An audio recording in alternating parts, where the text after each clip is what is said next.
আসসালামু আলাইকুম ওয়া রাহমাতুল্লাহি ওয়া বারাকাতুহু। কাছে কিংবা দূরে, দেশে কিংবা দেশের বাইরে, যে যেখান থেকে দেখতে পাচ্ছেন প্রত্যেকের জানাচ্ছি মোবারকবাদ।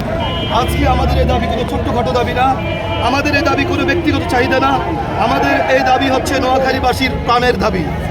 আমরা দীর্ঘ 50 বছরের থেকে বেশিও আমরা দাবি করে এসেছি। স্পেশালি 93 থেকে 1993 থেকে আন্দোলন সংগ্রাম কন্টিনিউ চলে যাচ্ছে। বিগত 50 বছর থেকে দেখেছি অনেক জেলায় সিটি কর্পোরেশন হয় নাই, কিন্তু তাদেরকে বিভাগ ঘোষণা করেছে। আমরা দেখেছি নোয়াখালী বাংলাদেশের স্বাধীনতার ইতিহাসে সবচাইতে মুখ্য ভূমিকা রেখেছেন। এই নোয়াখালী স্বাধীনতার পর নোয়াখালীকে সবাই কংগ্রেচুলেশন, ধন্যবাদ, মোবারকবাদ দিয়েছে, কিন্তু উন্নয়নের দিকে কেউ সাড়া দেয় নাই। আজকে বাংলাদেশকে উন্নত রাষ্ট্রে মাথা উঁচু করে দাঁড়িয়েতে ব্যবসা বলেন, কলকারখানা বলেন, অফিস ইন্ডাস্ট্রি বলেন, শিক্ষা দীক্ষা বলেন, এই নোয়াখালীর মানুষরাই কিন্তু মাথা উঁচু করে দাঁড়িয়েছে। আজকে বাংলাদেশ যখন এই অর্থনৈতিক কেলেঙ্কারিতে মাথা নিচু হয়ে যাচ্ছিল, তখন এই রেমিটেন্স যোদ্ধা নোয়াখালীর 10 লক্ষর উপরে আবার রেমিটেন্স ভাইরা এবং এত পরিমাণ অর্থ পাঠিয়েছে, বাংলাদেশকে দেউলিয়ার হাত থেকে বাঁচিয়েছে নোয়াখালীবাসী। সুতরাং যারা নোয়াখালীবাসীর প্রতি অত্যাচার করেছেন, নোয়াখালীবাসীর প্রতি অন্যায় করে যাচ্ছেন, তাদেরকে আমি বলতে চাই, আল্লাহর রাস্তে ঘৃণা আর হিংসার আর জেলাসের চোখকে ফিরিয়ে নেন, অন্তরকে প্রশস্ত করেন, আকাশ থেকে শিক্ষা নেন। নোয়াখালীবাসীর হক, তাদের পাওনা, তাদের দাবি, ন্যায্য দাবি অনতি বিলম্বে নোয়াখালীকে ঘোষণা করতে হবে। আমার নোয়াখালী অর্থে বিত্তে নাম্বার 1 পুরো বাংলাদেশে। তাহলে আমার নোয়াখালী মানুষের জন্য একটা এয়ারপোর্ট কেন করা হয় নাই? বাংলাদেশে চতুর্দিকে সারা বিশ্বে 10,000 রেমিটেন্স যখন দেশে আসে, তাদের সেখানে এয়ারপোর্টে হেনস্থা হতে হয়, গাড়িতে বাস রিজার্ভ করতে, মাইক্রো রিজার্ভ করতে তারা হয়রানি হতে হয়। তাদের জন্য ডোমিনোস একটা এয়ারপোর্ট কেন করা হয় নাই? নোয়াখালীতে আন্তর্জাতিক মানের একটা রেলওয়ে করা হয় নাই? নোয়াখালীতে কেন একটি ভালো ট্রেন দেওয়া হয় নাই?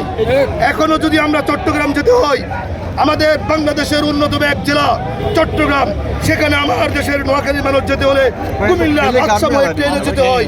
কেন নোয়াখালীতে ভালো একটা ট্রেন ব্যবস্থা কেন চট্টগ্রামের জন্য রাখা হয় নাই? নোয়াখালীর মানুষ এখন পর্যন্ত অন্যান্য জেলা যখন নোয়াখালীতে আসে, তারা যখন আমাদের নোয়াখালী দেখে, আমাদের তখন লজ্জা মাথা নিচু হয়ে যায়। আমাদের এই নোয়াখালীতে নেতার অভাব নাই, এত নেতার ভারে নোয়াখালী কিছুটা তলায় গেছে। নোয়াখালীতে এত নেতা, এত শিল্পপতি, তারা শুধু ঢাকাকে প্রতিষ্ঠিত করে, তারা চট্টগ্রামকে প্রতিষ্ঠিত করে। তারা যদি নোয়াখালীকে প্রতিষ্ঠিত করতো, তুমি কলকারখানা করো, তুমি নোয়াখালীতে করো।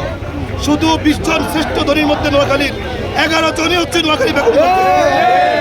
তারা যদি প্রকল্পগুলো, কলকারখানা, ইন্ডাস্ট্রিগুলো নোয়াখালীতে করে, তাহলে আজকে নোয়াখালী মানুষের কাছে বিভাগ খুঁজতে হতো না, বিভাগ নোয়াখালীতে দৌড়ে চলে আসতো। সুতরাং নেতার দলাদলি আমরা চাই না।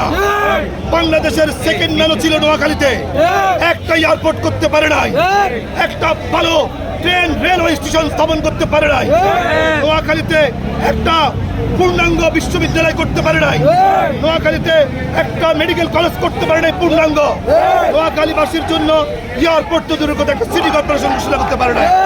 আমার প্রাণের দাবি, যদি এবারে আমাদেরকে অন্য কোনো জেলার সাথে টাক লাগিয়ে দেওয়া হয়, মনে রাখবেন যে যেই মাস্তাকে আসি, যে দল মত নির্বিশেষে আমরা রাজপথে আমাদের সব কিছু নিয়ে আমরা আন্দোলনে চাপিয়ে পড়বো। দেশকে আমরা অতিষ্ঠ করতে চাই না। যদি ভালো চান, আমাদের উপর অন্যায় বিচার করবেন না। এত বছর যারা বিভাগ চাই নাই, বরিশাল বিভাগ চাই নাই, তাদেরকে দিয়েছেন। সিলেট বিভাগ চাই নাই, তাদেরকে দিয়েছেন। আমাদেরকে বঞ্চিত করতেছেন কেন? রেমিটেন্স 10 লক্ষ যদি বন্ধ করে দেয়, নোয়াখালীর মানুষ কলকারখানা বন্ধ করে দেয়, সচিবালয় থেকে শুরু করে যতগুলো প্রশ্ন আছে বন্ধ করে দেয়, 1 ঘন্টার মধ্যে বাংলাদেশ অচল হয়ে যাবে।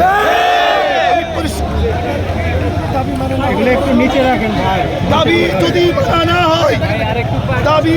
মানা না হয়, আমাদের উপর যদি অবিচার করা হয়, আমরা পরিষ্কার বলে দিচ্ছি, আমরা পরবর্তীতে 1 সপ্তাহের মধ্যে আলটিমেটাম ঘোষণা করবো ইনশাআল্লাহ।